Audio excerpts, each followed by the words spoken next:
These are some quick tips and tricks that might help some new Techtonica players. So for starters, for navigation, you can rotate the map. So if you rotate it like this with your mouse wheel, you can see where things are located, because you will have to dig either up or down sometimes, and it's very hard to tell when the map is just like this. So you can rotate the map. You can also zoom in and out with the mouse wheel, and that will also zoom in and out the map on your mini map, which might help. Another tip is that you can make and place down beacons. I have a beacon right here, and it's kind of useless, but it's better than nothing. So let's say you wanted to get back to a certain point of interest. If you look at your compass right there underneath the minimap, that is where the beacon is. I would prefer it to have it show an icon on the screen, but this is what we got to work with, so this is better than nothing at the very least. Tip number 3 relates to the tool belt. So when you have multiple tool belts, it might get a little bit clunky using it. These are the controls. Pressing shift and then 1, 2, or 3 will select those tool belts. So you can swap out tool belts with the shift key and the corresponding number key. Now to select the item, the bottom one is 1 through 0, as you can see here, and the top row are the function keys, so function 1, etc., to select those items. Once you get used to it, it's not half bad. Tip number 4 is to use the pre-existing spaces and repurpose them for your base building so you save time. As you can see here, I have water wheels connected to cranks, and I'm generating power. And you may ask, where did I put my accumulators? Well, the answer is very simple. I put them in the room that had accumulators to begin with.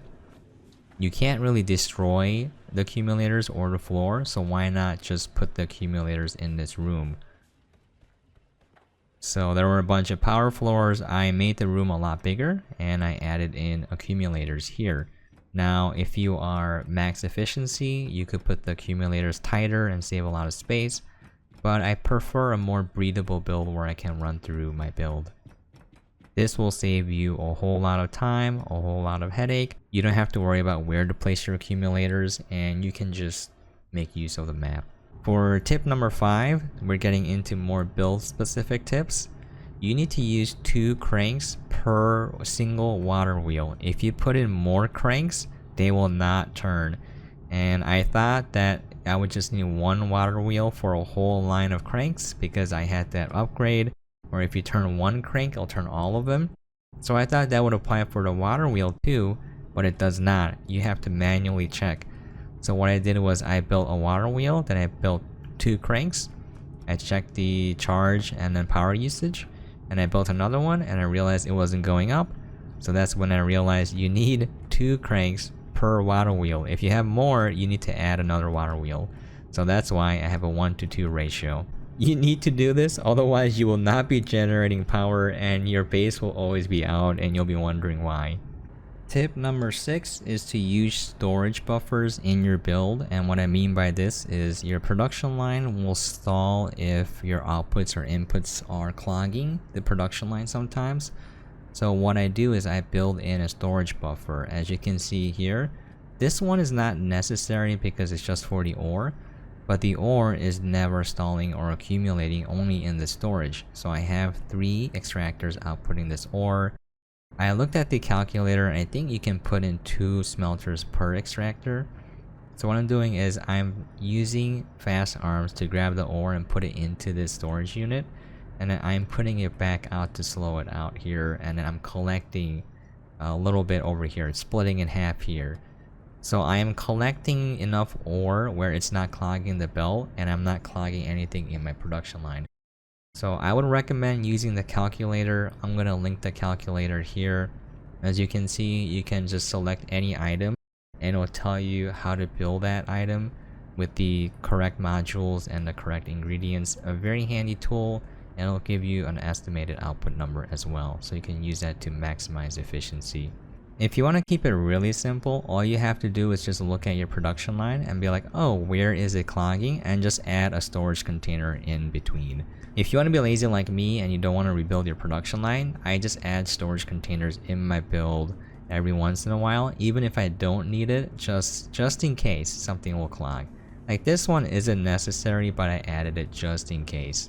This is tip 7 and 8 put together. Don't forget to add verticality to your base. So there's something very funny you can do where if you have these power floors above an extractor and then you build another extractor on top of it and then delete the power floor, it'll still work and you'll have double stack extractors. So you're making the most use of space. And as you can see here, I have belts going above to refuel my production line. Also, this brings me to the next tip. When you're designing your production line, you don't want to be like me and just wing it. You want to plan out at least 3 buses: input, output, and refueling. So this is very sloppy here. I forgot that I needed to refuel my extractors, so that's why it's wonky and is going up here, but it works. And so here you can see for 90-degree angles, you can just use 2 arms. You do need a conveyor belt. I tried it without the conveyor belt and it will not grab it without the belt. If you look here, this build is way cleaner with 1 belt refueling all of these. So the extractors and the smelters are being refueled from the same line. We have a long arm grabbing it so it can be in the middle. And then we have the output also being the input for the smelters. So it's clean.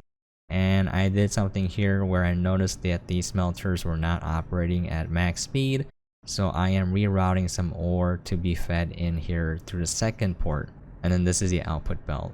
So when you're designing, you do have to put some space in between your modules so that you have enough buses for input, output, and refueling. If you don't, it's gonna get messy real fast. Those are some tips and tricks, and hopefully it helps you guys. If you guys have any questions on anything, please feel free to let me know. I am loving this game and I'm playing the crap out of it. I haven't reached endgame yet, so I can't help you with stuff like monorails or blue tech orbs just yet, but I'm working on that. Anyways, that's gonna be it, and I will catch you guys next time.